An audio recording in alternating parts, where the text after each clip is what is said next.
Chef from Ballymaloe House, and you've been there how long, George? About 20 years. Can everyone hear me okay, by the way? Yeah, all good? Okay, just checking now, yeah. About 20 years. About 20 years, and highlights? Yeah. I suppose the highlight is the people I've had the opportunity to work with. When I started working in Ballymaloe first, during my first week, I met Myrtle Allen, and she dazzled me.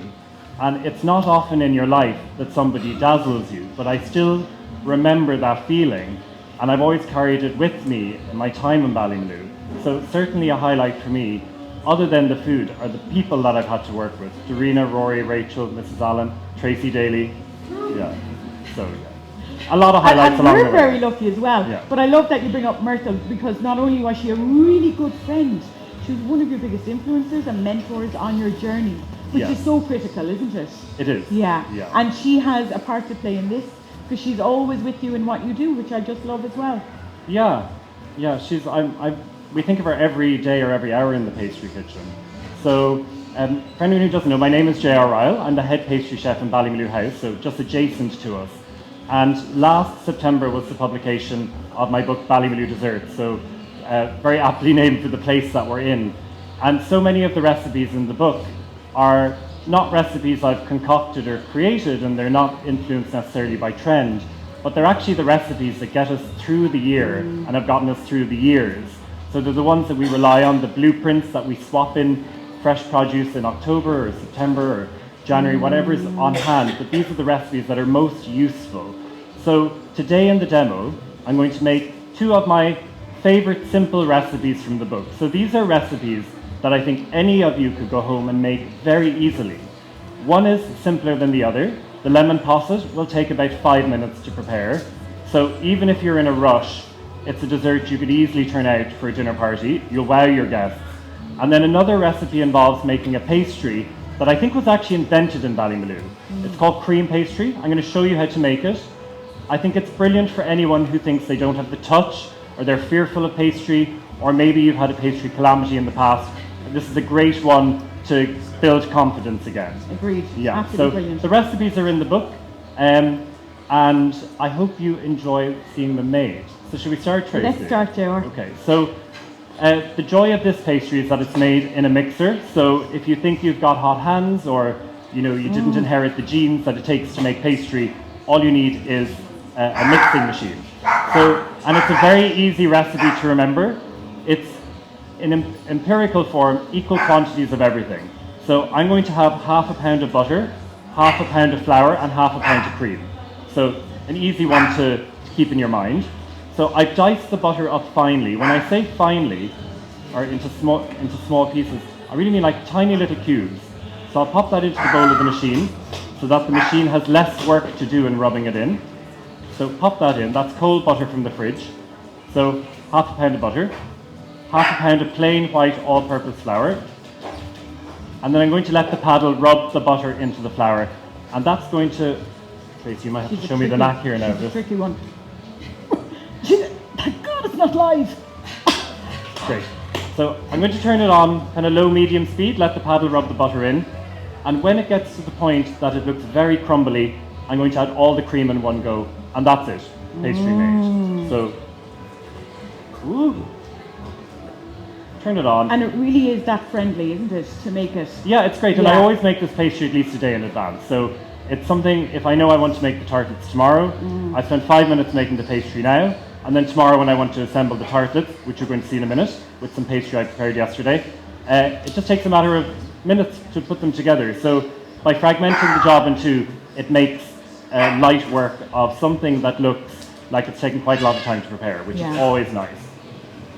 So I'm going to make rhubarb tartlets today. So adjacent to us, just behind that stone wall, is the walled garden that supplies Ballymaloe House with lots of the fresh produce we use in the desserts and in the main kitchen. And at the moment when we're thinking of what to put into desserts, seasonality is obviously our main priority. And at the moment in Ireland, rhubarb is in high season. There's lots of farmers all over the country with fields of rhubarb, so we can give them a hand by buying some of it. Better, again, if you grow your own. This is a stem I picked this morning in the rain. I know it's good rhubarb. The leaf is nice and bright, and the stem is firm. It's not spongy and wobbly. So if you're picking up rhubarb in a store, pick it up and feel it. If you can dent it with your finger or it feels spongy, it either wasn't grown particularly well, maybe it didn't have enough water, or it's been hanging around for a long time. Too long, yeah. Actually, so the pastry here is just coming together now. Sorry, I was getting carried away with the rhubarb. And I'm now going to... Kenwood that lives in the shed, I should say this. This isn't your Kenwood from your kitchen. No, it's not, but actually it came together really quickly and almost slightly quicker than I want. So you can see the butter is bound into the flour in this. So I'm just going to break it up a little bit and then add the cream in. Normally I'd tip it in just moments before this, and it combines a little easier. So because it's just started binding, I'm going to trickle it in little by little and it'll form the dough. It seems unusual adding so much liquid into so little flour, but that's the magic of this pastry. There's so much fat in it that it tastes really delicious. So good. But it takes very little to make a tartlet. So, you know, you're not going to, don't worry, no one's going to be struggling into their jeans tomorrow just because they eat one of these. Anyway, so we'll trickle this in. Actually, I might just, you don't have a spatula, Tracy, do you? Or I can do just it deep. There's one there, great. Just ease it down, because I've made life hard for myself now by not paying attention. Anyway. So we're going to make the tartlets of rhubarb today, but in a couple of weeks I'll make them with gooseberries, later in the summer with cherries, in autumn with apples. So you can vary it depending on the month of the year. There's always something you can put into them. So again, that's where I go with the blueprint of the recipe. Having something that once you know how to do it, you can vary with whatever's available to you. And that's when cooking gets really fun, isn't it? Yeah. Well, it's lovely to think you have so much at your fingertips here as well, as we all do. You know, if we're connected with our farmers market, our producers, our growers, wherever we're from, we can really utilise what's on offer in that moment. And this is a brilliant base for that. Yeah, exactly. So the pastry's just coming together now. I let it mix for a moment so that it's smooth. So for most people this will seem unusual. You won't have seen a pastry made like this before. And at this point, it's sort of soft and sticky, and you think, what's he done? It's never gonna, you'll never be able to roll that out, because if you look at it, it's actually very soft and sticky. So that's where chilling it overnight comes in. So we have a little piece, don't we, dear Tracy? So what I do is clean off the paddle and wrap it in a piece of paper, or I'll reuse this butter wrapper actually. And Tracy, we're done with the Kenwood now actually. So I'm going to just recycle this butter wrapper, place the pastry onto that, and when it chills overnight, it becomes nice and firm and ready to roll. So we'll flatten that out a little bit. Actually, we might wrap that in another bit of paper down the back. Thanks, Tracy. Okay, so I have a piece I made yesterday. It's chilled in the fridge overnight, and you can see now that it's got a lovely texture and it's not sticky at all. Yeah. So, unlike most pastries where people tell you not to use a lot of flour, with this one you can use as much as you like and it doesn't do any damage. So, I'm going to put plenty of flour onto my board, like so. Put the pastry in the middle, more flour over the top, and then start rolling. And this pastry rolls beautifully smooth. Most people will be used to short crust pastries, and you'll get cracks around the edge, and there's always that nightmare of trying to get it from the board into whatever you're trying to line. But with this pastry, you can almost pick it up as you're going. It's lovely and soft and smooth and doesn't crack around the edges. So I think this is where it's great for people who've had terrible experiences in the past. Now I'm going to roll it out to 3 or 4 millimeters thick. That's about the thickness of a euro coin. I think it's a good way of thinking about it. So not wafer thin, but also not too thick. So that looks good. At this point there's loads of flour on the board. So I can just push that to one side. And that can be reused if I'm rolling more pastry later. If I think there's too much flour on the pastry, I'll just give it a little shake. That loosens some of it. One last roll. And that's it, ready to go. So now I'm going to cut it out. Today I'm making tartlets. I could make a larger one of these on a flat baking sheet, but I like to use these shallow weld bun tins. And I have a cutter that's the right diameter for the tin. So I'll stamp out circles of the pastry, like so. And then press one circle into each well on the tin.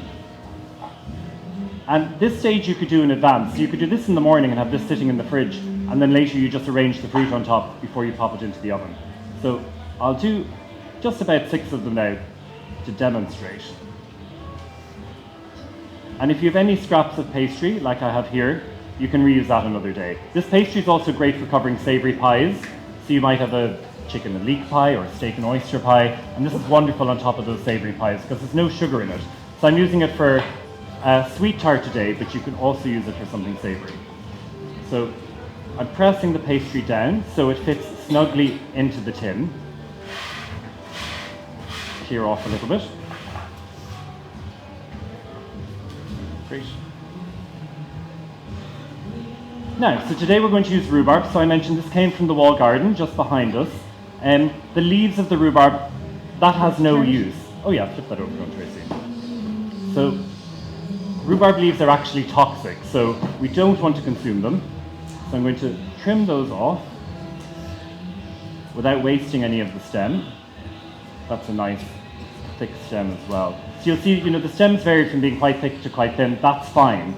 I'll decide how to use those as I'm making the tartlets. Now, the part of the stem that grows closest to the ground, see the colour gradient? It's always most red, closest to the ground. So for me as a pastry chef, when I want to make things that look really beautiful, that portion of the stem has the richest colour. So whatever I make from that is going to be the most attractive.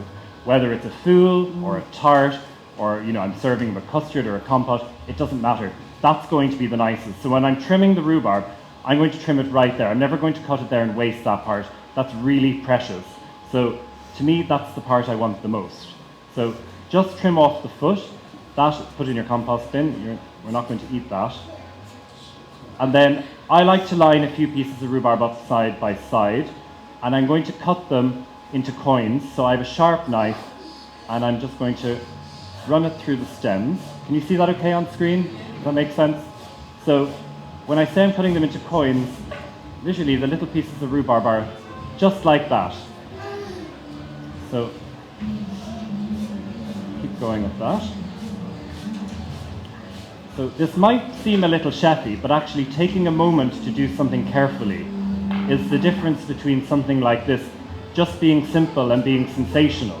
So I'm taking a little stack of the coins and fanning it out, and I'm going to place those in each tartlet, and it only takes a matter of moments. I mean, you could fire them in, but it won't look as good. So just taking that little bit of time to be careful makes all the difference. So I'll put a fan into each of these. So I don't mind that some of the stems are thicker and thinner, that's fine. I'll match them up accordingly, so I'll make one tartlet with thicker pieces, one with the thinner stems. You can see that one's going to take a third row, and so on. If this was apple, I'd put a fan of apples. If it was gooseberries, I'd cut them in half and put them cut side up. If it was cherries, I'd take out the stone and fill them in. I've done these with blueberries, it's wonderful. So you can do lots of different variations, and quite nice that this is a pastry that doesn't contain egg as well. So some people might have an egg-free diet, particularly in the restaurant. Occasionally we'll have customers who can't have eggs. So it's lovely to have something so refined you can offer it, that offers that, so versatile. that option. So I have 4 of those ready, and then before those go into the oven, we sprinkle some sugar on top. So just a scant rounded teaspoon, straight over the top.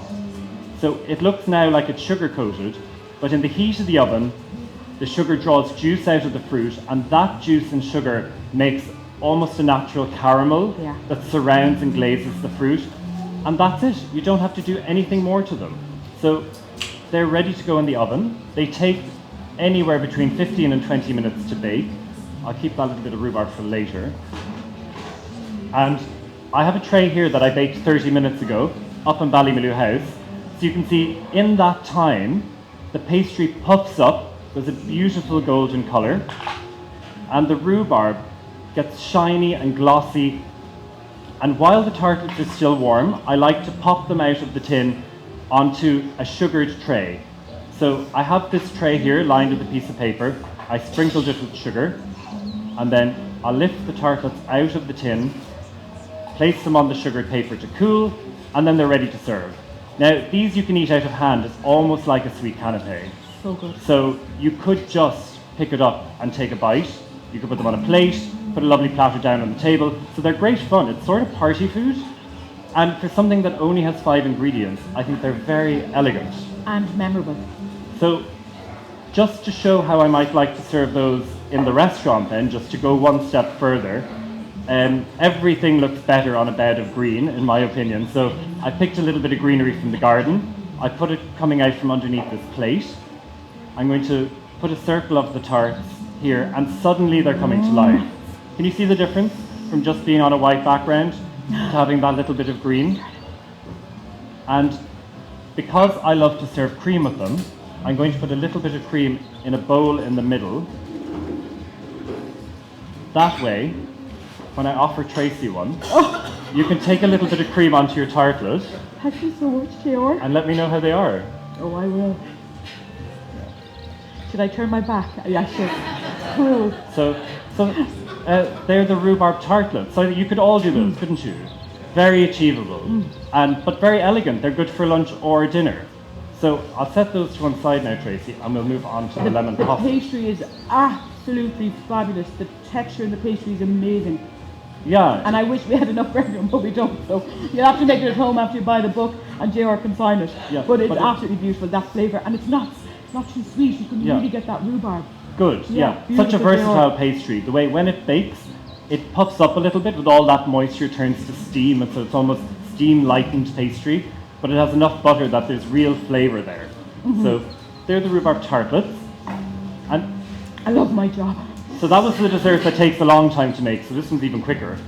We're going to make what's called a lemon posset. Anyone heard of lemon posset before? Yeah, a few people? So this is a set lemon cream. You can flavour it with lots of things. I'm going to make a classic lemon flavoured lemon posset. But in a moment I'll discuss how you can drop in extra things if you'd like. So this requires 3 ingredients. So no matter where you are in the country and what month of the year it is, you'd be able to pick up what you need for this. So into the pot, I'm going to put 500 mils of cream, about 15 fluid ounces in old money. Turn on the, oh Tracy, I might need guidance on this now. No worries. Is this safe? It's definitely safe, yes. Yeah, okay. Clicker ready. Oh yeah, I see. Coming at you. Great. Yeah, or whichever, yeah. Do you want to go large one? Yeah, let's go large, yeah. Great.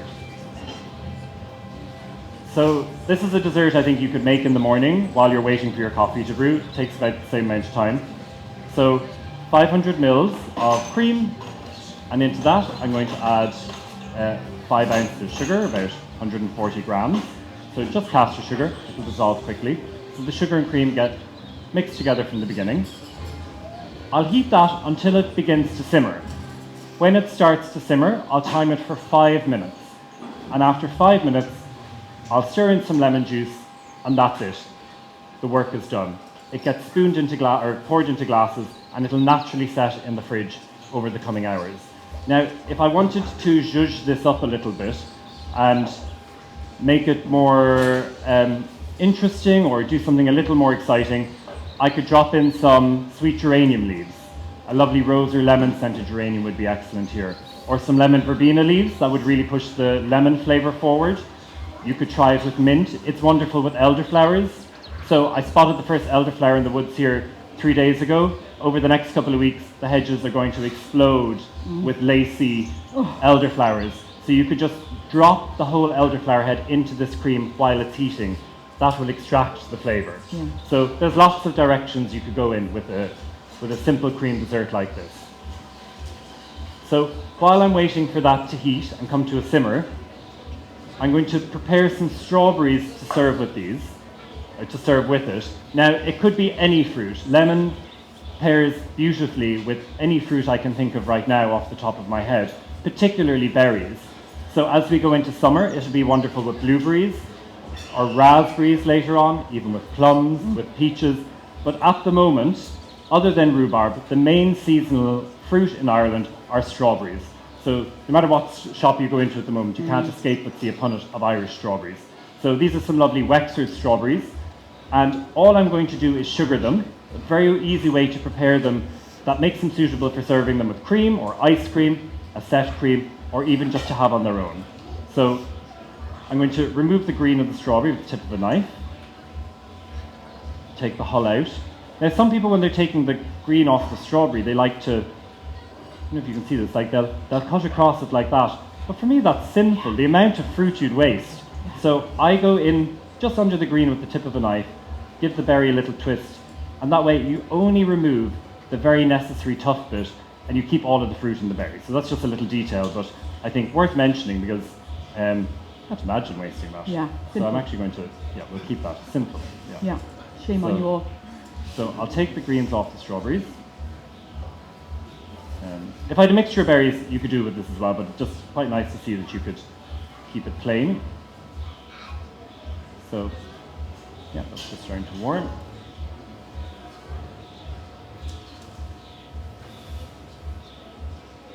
Any questions for JR? Thank you all for coming as well. Yeah, lovely turnout. I hope you're enjoying the looking Mayfair and getting to check out everything. Yes. Oh yeah, so the question there is, what flour did I use in the pastry? And which is really important actually for this particular pastry. It must be plain flour, not a self-raising flour. If there's a raising agent in the flour, it will expand as it bakes and over-expand, and it ends up losing that lovely texture that we want from it. So seek out a plain flour. Now some plain flours have a hidden pinch of raising agent in them. Lots of people don't know this. And it's only if you look at the ingredient list that you'll suddenly realize a bag of plain flour has several other things added to it. Make sure there's no raising agent in it. You know, an Oddham's cream flour actually has a pinch of raising agent in it. So find a completely plain flour, and that's exactly what you want for that pastry to get the best out of it. Now, so the cream is just beginning to simmer. So at this point, I'm going to put on a timer because I always set timers in the kitchen. It's so easy to forget. So literally 5 minutes, I'll stir in the juice, and then that's done. So plenty of time now to prepare the strawberries. I'm just going to cut, in this case, cut the strawberries into quarters because they're quite large. I could cut them in half. You could slice them if you prefer. I like the look of a quartered strawberry though. I always think it's quite beautiful, that shape. So we'll just quarter them like that. If I wanted to, again, add something to the strawberries, I could put some chopped mint in with them. That would be wonderful. A little bit later, as more of the more unusual herbs become available, lemon basil would be wonderful.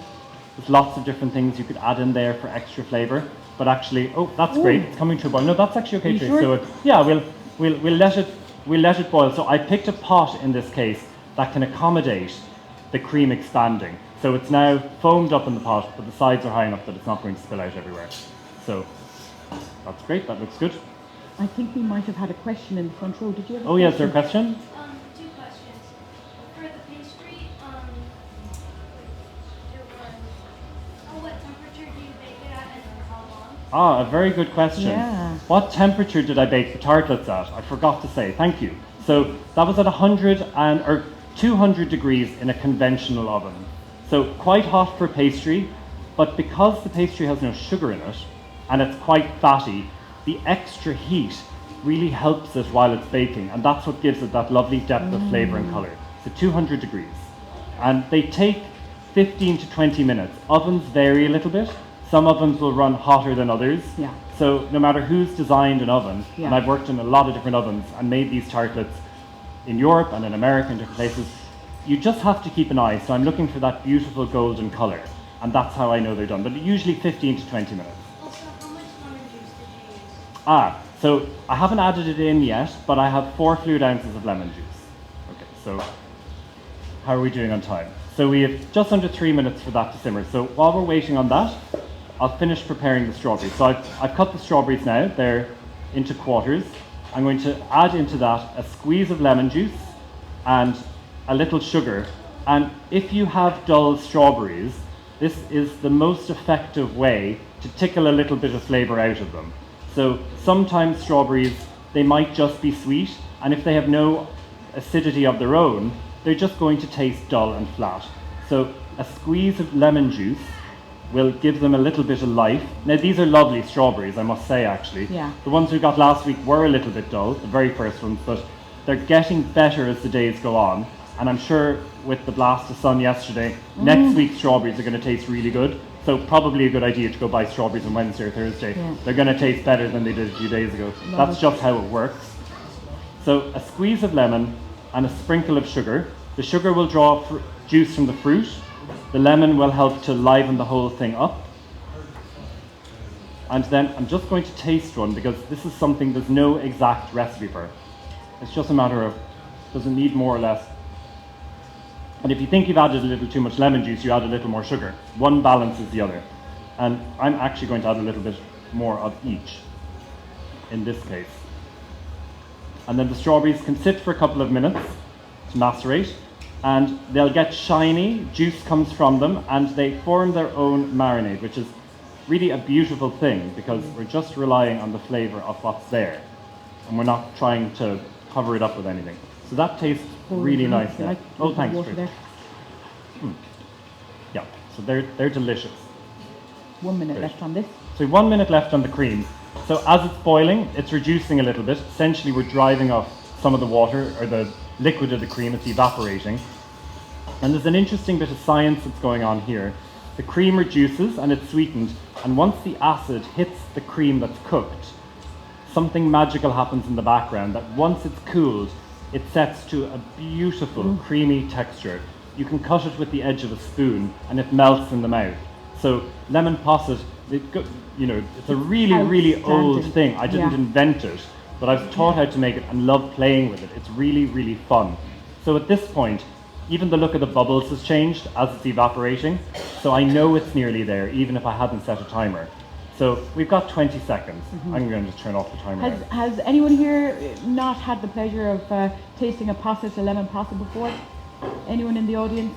Okay, you're my victims.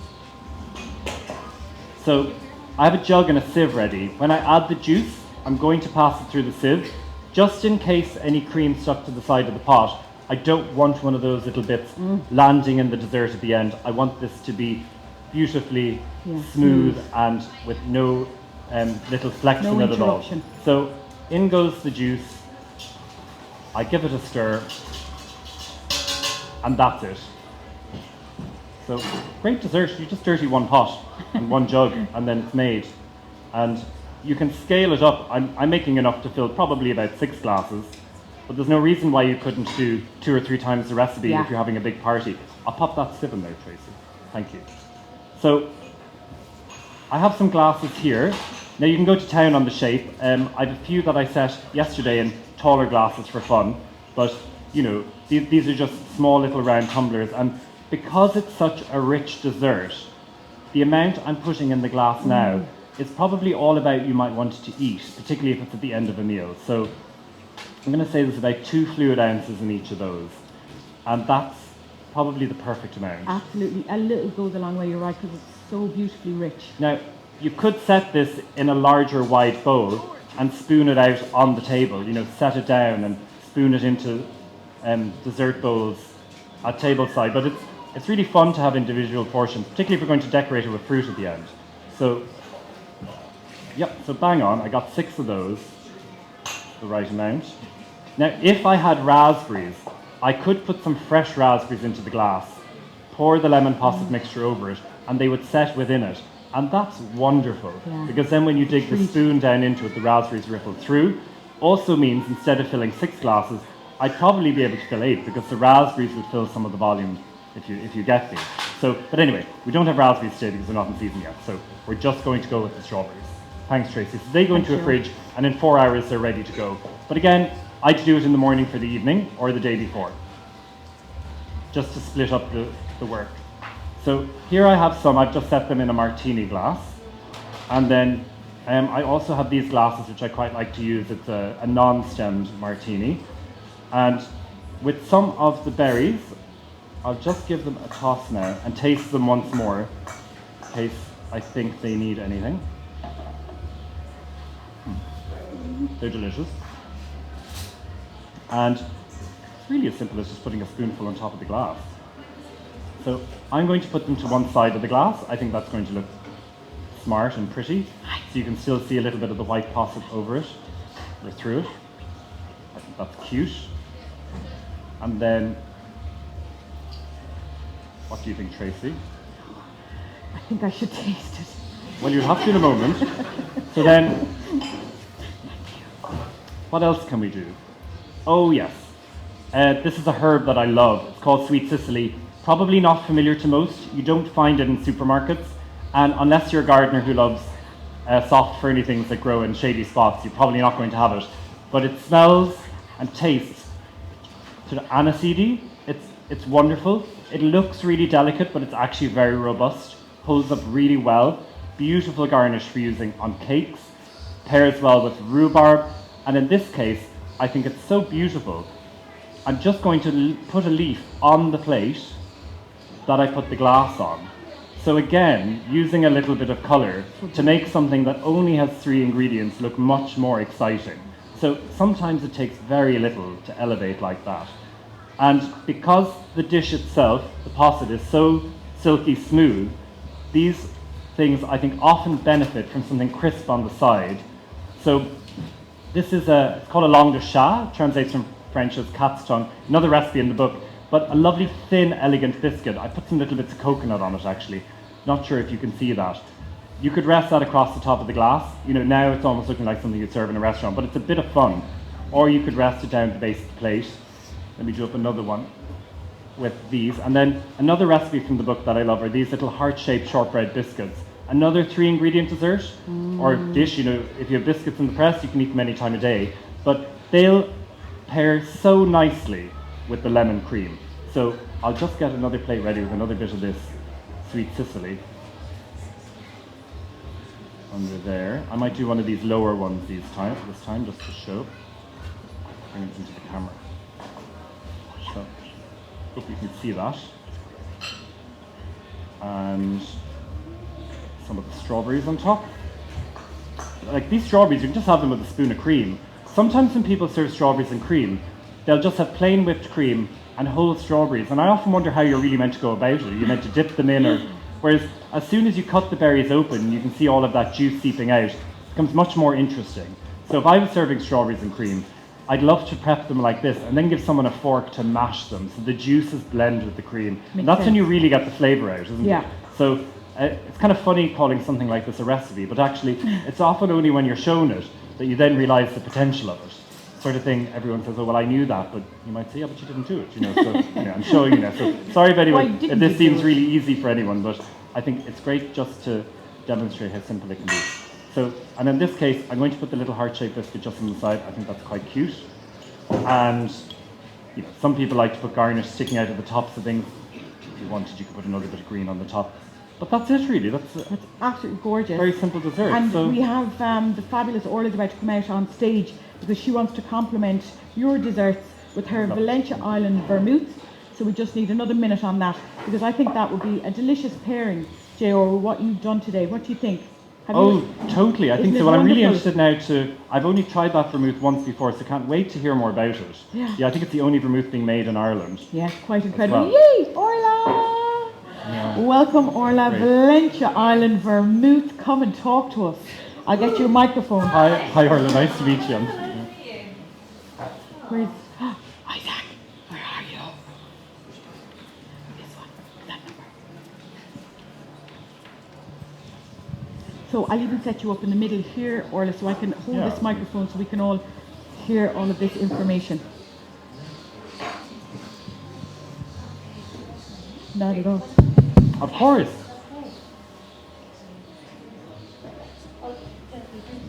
Thank you. Hello everybody, it's so lovely to see you all. We're delighted to be here in Ballymaloe for Mayfair. I hope you're all feeling the love that we all are. I was so happy to be invited up here to tell you all about our vermouth. So we're the first Irish vermouth. We make it down in County Kerry. We live in Valencia Island. And Valencia is an island with a bridge, but only a bridge as of the 70s. So it's very much an island that still has an awful lot of island kind of heritage feeling and island kind of way of life. A lot of the older people on Valencia, they don't necessarily drive because they didn't really have to drive before the bridge as such. So it's a beautiful place full of amazing people, amazing history and fantastic plants. So one of the plants that we use in our vermouth is gorse. So we pick gorse from the island and we infuse it with 20 other different botanicals. And gorse is wine based. So it's like, vermouth is wine based. It's in the same gang as port or sherry or anything like that. So I think you paired us with a rhubarb, is that correct? Yeah. Yes, so we have some rhubarb tartlets, the lovely buttery pastry, and then the other dish is actually a lemon posset with strawberries. But I think the rhubarb is going to go very nicely. I think that will be lovely. Okay, so can you tell me some of the kind of characteristics of rhubarb? Oh, it's always... Sorry. Well, it's very acidic. So the first thing when you taste rhubarb is your mouth will water. You've got that great racy acidity. And it's the first thing that's fresh to the pastry kitchen every year. So it kind of wakes us up after winter when we get it. And rhubarb flavours can vary actually depending where they grow and what variety they are. Yeah. But the one we have has a great depth of flavour. Okay, very good. Okay, so I love this. So if it's that kind of like acidity, I think it'll work really well with our vermouth because our vermouth has like citrus, it has orange peel in it. The gorse that we use, so I'll just show you this quickly. This is the gorse infusing. So you'd know the yellow flower from like all the kind of fields and mountains around us at the moment. So it has a beautiful vanilla kind of taste to it. It's like kind of buttery. So I think that'll work really well with the And even when you say orange, rhubarb and orange Yeah. traditionally being a favourite pairing for many pastry chefs. Cool. Okay, Yeah. good. So this will work really well. This sounds really good. Can I just smell that? I'm really curious. Yeah, absolutely. We'll get some vanilla in there. I've and done so coconut, I little think. with gorse, but hear about people drinking gorse tea and Yeah. lots of old remedies. Yeah. Yeah, you can get it. So good. Yeah, so interesting. So like some of the other, when you're tasting the vermouth, you'll get some coconut in there as well, and that's all from the gorse. So when we first made our first batch of vermouth and our first few, they were horrendous concoctions, of different. My dad was a beekeeper, so he'd be texting us and he'd say, try the meadowsweet, try the rhubarb, try, the blackberry flower, all these different plants and herbs that we have on the island. So then we were trying the gorse and we found this vanilla taste coming out in it. So it works really well with anything kind of cream or vanilla based as well. And then we realized that we didn't have to get vanilla from Madagascar or wherever vanilla lives. All the food miles that would be in vanilla. Instead we could just go down the lane to the sea and get the gorse from the island. So it kind of worked well in so many. It was like So as if, resourceful. yeah, it was like as if it was the answer. Everything suddenly clicked into place with the gorse when we realised that was the one that we'd use kind of like predominantly in our vermouth. Beautiful. And you're selling the vermouth here, aren't you? Yeah. Just to check. Yeah. I saw you the other day. Great. Yeah, come over and say hello. We're just in the wood shed just over here. So yeah, absolutely. Go ahead. I was going to say, can I try some? Yes, please, absolutely. So I'm going to just do a vermouth and ice, okay, with a slice of orange. Great. Shall I go ahead? We'll do a trade. We'll swap a tartlet for a vermouth. How about that? Great. Perfect.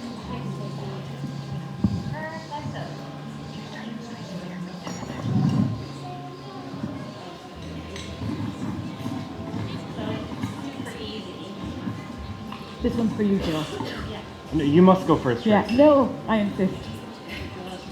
Okay, so. Oh, do you want to come to this space here actually? Because there's a screen with the camera and that way. Yeah. Thank you. Extend this so you have to shout. Okay. Yeah. Okay, so this is super straightforward. So it's just ice, a good amount of ice, and then we're going to have just a slice of orange. So the orange garnet works really well because, of course, we have the orange peel in it, so it just works really well. And are you selling outside of Ireland? Or it's just exclusive to Ireland at the moment? To Yeah. Ireland at the moment. Well, So we're very lucky to have this then, yeah. We will be outside of Ireland to see what it looks like today. So I'm going to give you a health measure. Why not? Okay, then just a little stir, just to kind of like make it all up a little bit. stirring to wake it up. Great description. Very good. Okay, so did you say who's first, J.R. Oh, thank you. Well, I must give you a tartar then as well. Try one and go. Great barter. How is it, everyone? Yeah, lovely. That's so good. I'm new to vermouth. I was in Mexico City earlier this year, and a friend of mine has a couple of bars, and he opened a vermoutheria. I didn't know there was such things, but a bar that just sells vermouth. And it was the first time I tried several. And my God, there's some beautiful vermouths out there. This is up there. Well done. So beautiful. Thank you. Guys, huge round of applause for J.R. Ryall, the fabulous Orla. Thank you. Great marriage. Always.